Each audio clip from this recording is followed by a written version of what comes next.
Hello dear students, আরো একটি ইংরেজি ক্লাসে তোমাদের সবাইকে স্বাগতম জানাচ্ছি। আমি বাচ্চা ভাইয়া তোমাদের সাথে আছি তোমাদের ইংরেজি সমস্যাকে সমাধান করার জন্য। তাই যারা ইংরেজিতে ভয় পাও, ইংরেজিকে জমের মতো ভয় পাও, তাদের জন্য বলছি এখন থেকে ইংরেজি হবে তোমার জন্য খুবই সহজ। তার জন্য তোমাকে কি করতে হবে? তোমাকে আমাদের চ্যানেলটিকে সাবস্ক্রাইব করে নিতে হবে, যাতে করে তুমি সবার আগে ইংরেজির সকল ভিডিও পেয়ে যাও। আর যদি তুমি আমাদের ভিডিওটি ফেসবুক পেজ থেকে দেখে থাকো, তাহলে ফেসবুক পেজটাকে লাইক, শেয়ার এবং ফলো দিয়ে রাখবে। এখন চলো আমরা স্টার্ট করি আমাদের আজকের ক্লাস। আজকের ক্লাসটা হলো 9-10 এর জন্য খুবই ইম্পর্টেন্ট একটা ক্লাস, সেটা হলো ট্যাগ কোয়েশ্চেন। ট্যাগ কোয়েশ্চেন হলো 9-10 এর জন্য সবচেয়ে সহজ টপিক। ঠিক আছে, ট্যাগ কোয়েশ্চেনে খুব সহজেই 5 উঠানো যায়। আজকে আমি তোমাদের ট্যাগ কোয়েশ্চেনের একদম বেসিক এবং অ্যাসার্টিভ সেন্টেন্সের যত ট্যাগ কোয়েশ্চেন আছে সবগুলো শিখিয়ে দিব। তাই তুমি যদি সব শিখতে চাও তাহলে আমাদের ভিডিওর সাথেই থাকতে হবে। তাহলে চলো আমরা ক্লাসটা স্টার্ট করি। প্রথমে জানার চেষ্টা করি ট্যাগ কোয়েশ্চেন মানে কি। আচ্ছা, ট্যাগ মানে জুড়ে দেওয়া। ট্যাগ মানে কি? ট্যাগ মানে হলো জুড়ে দেওয়া। আর কোয়েশ্চেন মানে তো আমরা জানি, কোয়েশ্চেন মানে হলো প্রশ্ন। তার মানে ট্যাগ কোয়েশ্চেনের বাংলা কি দাঁড়ায়? প্রশ্ন জুড়ে দেওয়া। কিসের সাথে প্রশ্ন জুড়ে দিবা? একটা সেন্টেন্স তোমার দেওয়া থাকবে, সেন্টেন্সের পরে একটা শূন্য স্থান থাকবে, সেই শূন্য স্থানে তুমি ওই সেন্টেন্সটার উপর ডিপেন্ড করে একটা প্রশ্ন জুড়ে দেবা। এটাই হলো ট্যাগ কোয়েশ্চেন। ট্যাগ কোয়েশ্চেন খুবই সহজ। এবার আমরা দেখি ট্যাগ কোয়েশ্চেন আমি কিভাবে করব। ট্যাগ কোয়েশ্চেন করার জন্য আমি এইখানে টোটাল 12টা সেন্টেন্স লিখেছি অ্যাসার্টিভের। এই 12টা সেন্টেন্স আই থিংক তোমার জন্য এনাফ অ্যাসার্টিভের জন্য। তাহলে চলো প্রথম সেন্টেন্সটা দেখো, Kamal is a good boy. Kamal is a good boy, এটা ট্যাগ কোয়েশ্চেন আমরা করব।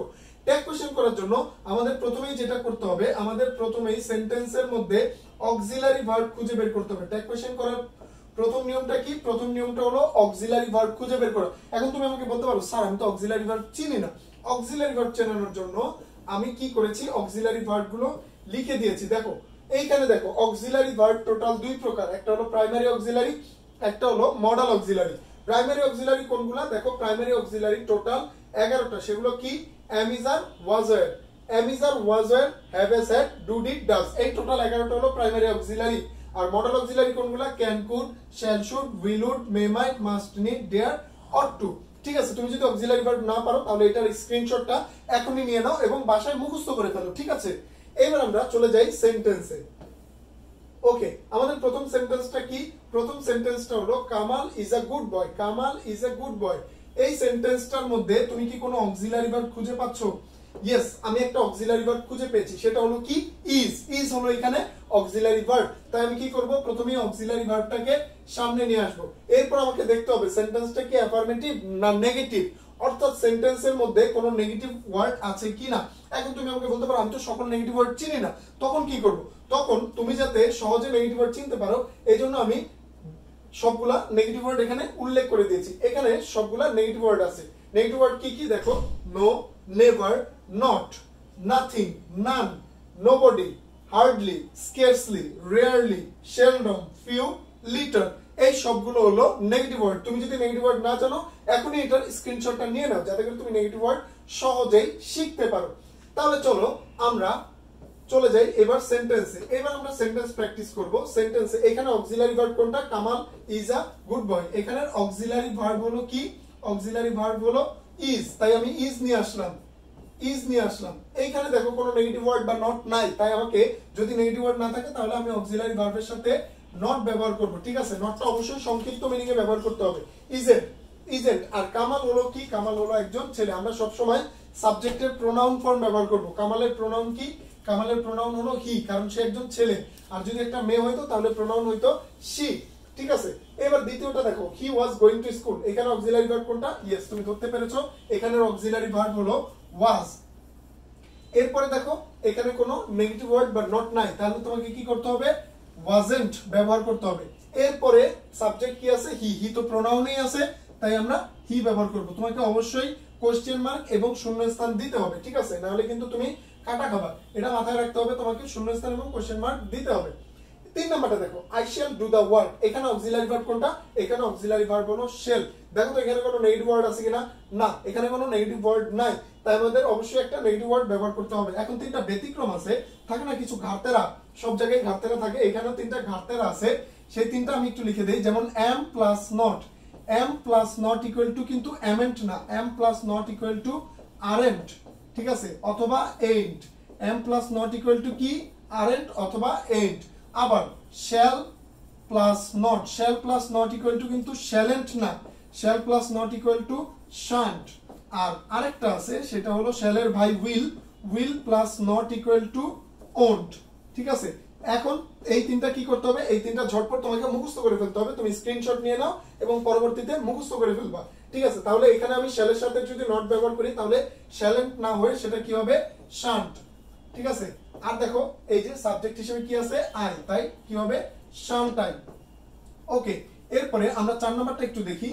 4 নাম্বারটায় কি আছে, he will help the poor, he will help the poor. এখানে অক্সিলারি ভার্ব কোনটা উইল, আমরা তো একটু আগেই শিখছি শ্যালের ভাই উইল, এর সাথে যদি আমি নট ব্যবহার করি তাহলে কি হবে ওন্ট, ওন্ট। আর এখানে সাবজেক্ট কি আছে হি, তাহলে কি হবে ওন্ট হি। এরপরে 5 নাম্বারটা দেখো, I live in Dhaka, I live in Dhaka. ভালো করে খেয়াল করো, এখানে কিন্তু কোনো অক্সিলারি ভার্ব নাই। এমন অনেক সেন্টেন্স থাকবে যেখানে অক্সিলারি ভার্ব থাকবে না। এখন তুমি আমার প্রশ্ন করতে পারো যে স্যার অক্সিলারি ভার্ব না থাকলে আমি কি করব? অক্সিলারি ভার্ব যদি না থাকে তখন তুমি কি করবা, ডু ডাজ অথবা ডিড আনবা, ডু ডাজ অথবা কি আনবা ডিড। ডু আনবা কখন, ডু আনবা যদি ভার্বের ভি1 থাকে, ভার্বের ভি1 থাকলে ডু অর্থাৎ প্রেজেন্ট ফর্ম থাকলে ডু। ডিড আনবা কখন, ভার্বের ভি2 থাকলে, পাস্ট ফর্ম থাকলে ডিড। আর ভার্বের সাথে যদি এস অথবা ইএস থাকে তাহলে তুমি আনবা ডাজ। এখানে দেখো, এখানে ভার্বের কোন ফর্ম আছে ভি1, লিভ, লিভ হলো ভার্বের ভি1, ভি1 থাকার কারণে আমরা কি আনবো ডু। এখানে কি কোনো নট আছে বা নেগেটিভ ওয়ার্ড আছে নাই, তাহলে আমাদের নট ব্যবহার করতে হবে, তাহলে কি হবে ডোন্ট। আর সাবজেক্ট কি আছে আই, তাহলে অ্যানসারটা কি হবে ডোন্ট আই, শেষে অবশ্যই কোশ্চেন মার্ক। ওকে, আমরা এবার নেক্সটটা দেখি, পরেরটা। হি সেldom goes there। এখানে দেখো অক্সিলারি ভার্ব নাই, তাহলে তোমাকে কি করতে হবে ডু ডাজ ডিড আনতে হবে। এইখানে যে ভার্বটা আছে সেই ভার্বের সাথে এস আছে, এস বাই এস থাকলে আমরা কি আনবো ডাজ। এখন তুমি আমরা বলতে পারো ডাজেন্ট ব্যবহার করতে, কিন্তু না, তোমাকে একটু সতর্ক হতে হবে। এখানে একটা ওয়ার্ড আছে, ওয়ার্ডটা কি শ্যালডম। আমি তোমাদের যেগুলো নেগেটিভ ওয়ার্ড লিখে দিয়েছিলাম সেখানের মধ্যে দেখবা শ্যালডমও একটা নেগেটিভ ওয়ার্ড। আর যেহেতু শ্যালডম নেগেটিভ ওয়ার্ড তাই এখানে নট হবে না, তাহলে কি ব্যবহার করবা তুমি ডাজ হি। এটার অ্যানসার কি হবে ডাজ হি। পরেরটা দেখো, I hardly missed my class. এখানে দেখো অক্সিলারি ভার্ব নাই, এখানে ভার্ব কোনটা মিসড। এই মিসড ভার্বটা ভার্বের কোন ফর্ম, ভার্বের ভি2 ফর্ম। যেহেতু ভার্বের ভি2 ফর্ম তাই আমাদের অবশ্যই ব্যবহার করতে হবে কি ডিড। এখন দেখো এখানে হার্ডলি আছে, হার্ডলি আমি জানি কি হার্ডলি হলো একটা নেগেটিভ ওয়ার্ড, আর নেগেটিভ ওয়ার্ড থাকলে আমরা নট ব্যবহার করব না। সাবজেক্ট কি আছে আই, তাই এটার অ্যানসার হবে ডিড আই। এরপরে দেখো 8 নম্বরে কি আছে, এভরিওয়ান লাভস ফ্লাওয়ার। এখানে মজার বিষয়টা দেখো, এখানে কি আছে এভরিওয়ান লাভস ফ্লাওয়ার, এটার অ্যানসারটা কিভাবে হবে। এখানে ভার্ব কি আছে লাভস, ভার্বের সাথে এস বা ইএস আছে, তার মানে তুমি কি ব্যবহার করবা ডাজ। এখানে কোনো নট নাই তাই ডাজেন্ট। এখন আমাকে জানতে হবে এভরিবডির পরিবর্তে কি বসে, everybody everyone, nobody no one, somebody someone, anybody anyone. এই চারটার পরিবর্তে তোমার বসবে হলো দে। এই চারটার পরিবর্তে আমি কি বসাবো দে। এখন দেখো একটা ব্যাপার সব সময় মাথায় রাখবা, আজকে থেকে কখনো যাতে ভুল না হয় যে দের সাথে কখনো ডাজ হয় না। দে হলো প্লুরাল, তাই দের সাথেও প্লুরাল হবে। আর প্লুরাল হওয়ার কারণে এখানে ডাজ না হয়ে হবে ডু।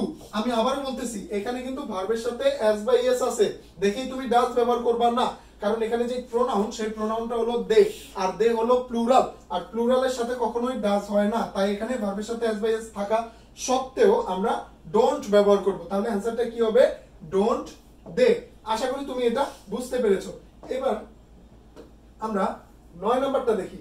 9 নাম্বারটা কি আছে, none can do that, none can do that. এখানে তাইলে অক্সিলারি ভার্ব কোনটা, ইয়েস তুমি যেটা ধরেছো সেটাই অক্সিলারি ভার্ব, সেটা হলো কি ক্যান। তাহলে আমরা ক্যান ব্যবহার করি ক্যান। এখানে দেখো কোন নেগেটিভ ওয়ার্ড আছে, ইয়েস আছে, কোনটা সেটা হলো নান। নান নিজেই তো নেগেটিভ, নান মানে কেউ না, নেগেটিভ, তাই নট হবে না। আর কি বলছিলাম everybody everyone, nobody no one, এগুলা থাকলে দে হয়। নো ওয়ানের সংক্ষিপ্ত মিনিংই হলো নান, তাই নানের পরিবর্তে কি হবে, নানের পরিবর্তে হবে দে। ঠিক আছে, তাহলে অ্যানসারটা কি হবে ক্যান দে। এরপরে পরেরটা দেখো, if you want I will help you. এই সেন্টেন্সটার মধ্যে টোটাল অংশ কয়টা ভালো করে খেয়াল করে দেখো। If you want I will help you, দুইটা অংশ, কিন্তু দুইটা অংশ। এরকম অনেক সেন্টেন্স থাকবে ট্যাগ কোশ্চেনে যেটার দুইটা অংশ থাকবে। যখন একটা সেন্টেন্সের দুইটা অংশ থাকে ট্যাগ কোশ্চেনে, তখন আমরা সব সময় শেষের অংশের ট্যাগ কোশ্চেন করব। কোনটা ট্যাগ কোশ্চেন করব, শেষের অংশের। এখানে শেষের অংশের আই উইল হেল্প ইউ এই অংশটার আমি ট্যাগ কোশ্চেন করব। এখানে অক্সিলারি ভার্ব কোনটা আমি দেখতে পাচ্ছি উইল, আর এখানে যেহেতু কোনো নেগেটিভ ওয়ার্ড নাই তাই উইল এর সাথে নট হবে। আমরা কি জানি উইল এর সাথে নট যুক্ত করলে কি হয়, উইল এর সাথে নট যুক্ত করলে হয় ওন্ট, আর এখানে সাবজেক্ট হিসেবে কি আছে আই, তাহলে অ্যানসারটা কি হবে ওন্ট আই। এর পরেরটা একটু দেখো, এর পরেরটা কি আছে no I can do that, এই সেন্টেন্সে নো আছে ঠিক আছে, কিন্তু কি বলছিলাম একটা সেন্টেন্সের দুইটা অংশ থাকলে আমরা কোন অংশে ট্যাগ কোশ্চেন করব, সেকেন্ড অংশে। এখানে দেখো কমা আছে, কমা আছে মানে কি এটার দুইটা অংশ, একটা অংশ নো আর একটা অংশ আই ক্যান ডু দ্যাট। এই যে যদি কোনো সেন্টেন্সে কমা থাকে তাহলে কমার আগে কি আছে এটা তোমার দেখার দরকারই নাই, কমার আগে যা আছে সব বাদ যাবে। এই অংশটা টোটালি ক্রস ট্যাগ কোশ্চেন করার ক্ষেত্রে আমি শুধু ট্যাগ কোশ্চেন করব আই ক্যান ডু দ্যাট এর। এই আই ক্যান ডু দ্যাট এই অংশটার মধ্যে কিন্তু কোনো নট নাই, তার মানে আমি ট্যাগ কোশ্চেনে নট বসাবো। তাহলে অক্সিলারি ভার্ব কি, অক্সিলারি ভার্ব হলো ক্যান, যেহেতু কোনো নট নাই এখানে তাই ক্যান এর সাথে নট যুক্ত করলে কান্ট, কান্ট আই। আবারও বলি এখানে নো দেখে কেউ ক্যান আই লিখো না, ক্যান আই লিখলে কিন্তু কাটা, কারণ নোটা আছে কমার আগে, কমার আগের অংশ কখনোই ভ্যালুয়েবল না, কমার আগের অংশ আমরা ধরবোই না ট্যাগ কোশ্চেনে, আমরা ধরবো কমার পরের অংশ, কমার পরের অংশ যেহেতু নট নাই তাই এটার অ্যান্সার হবে কান্ট আই। এবং the last one bird can fly, bird can fly, এখানে অক্সিলারি ভার্ব কোনটা ক্যান, তাই আমি ক্যান ব্যবহার করলাম, যেহেতু এখানে কোনো নট নাই তাই নট ব্যবহার করলাম কান্ট। এখানে দেখো বার্ড কি, বার্ড কি ব্যক্তিবাচক না বস্তুবাচক? এখন অনেকে কি করে প্রাণী দেখে বা পাখি দেখে মনে করে যে এটা ব্যক্তিবাচক, কিন্তু আসলে না, ব্যক্তিবাচক বলতে শুধু মানুষকে বোঝায়, শুধু মানুষকে, মানুষ বাদে দুনিয়াতে যা কিছু আছে সব বস্তুবাচক, তার মানে বার্ডও হলো বস্তুবাচক, তাই বার্ড। আর বস্তুবাচক যদি হয় তাহলে আমরা ইট ব্যবহার করব, বস্তুবাচক সিঙ্গুলারের ক্ষেত্রে আমরা ব্যবহার করব ইট। কিন্তু যদি এখানে এরকম লিখতো বার্ডস, বার্ডস ক্যান ফ্লাই, পাখিরা উড়তে পারে, প্লুরাল হইতো তাহলে কিন্তু আমরা ব্যবহার করতাম দে, তার মানে ব্যক্তিবাচক হোক বা বস্তুবাচক হোক প্লুরাল হলে আমরা ব্যবহার করব দে, আর যদি সিঙ্গুলার হয় তাহলে আমরা ব্যবহার করব বস্তুবাচকের ক্ষেত্রে কি ইট। তাহলে আশা করি তোমাদের যে ক্লাসটা আমি করালাম সেই ক্লাসের মধ্যে অ্যাসার্টিভের যত ট্যাগ কোশ্চেন আছে তুমি খুব সহজে বুঝে গেছো। তোমাকে কি করতে হবে, অক্সিলারি ভার্বগুলো যেগুলো স্ক্রিনশট নিয়েছো সেগুলো মুখস্থ করতে হবে, এবং নেগেটিভ ওয়ার্ডে যেগুলো স্ক্রিনশট নিয়েছো সেগুলো মুখস্থ করতে হবে। আর ক্লাসটা আবারও রিপিট করে দেখতে হবে, দেখার সময় খাতা কলম নিয়ে লিখে তারপর দেখবা, এতে করে তুমি ট্যাগ কোশ্চেনের অ্যাসার্টিভ সেন্টেন্স কখনো ভুল করবে না। দেখা হবে নেক্সট ক্লাসে।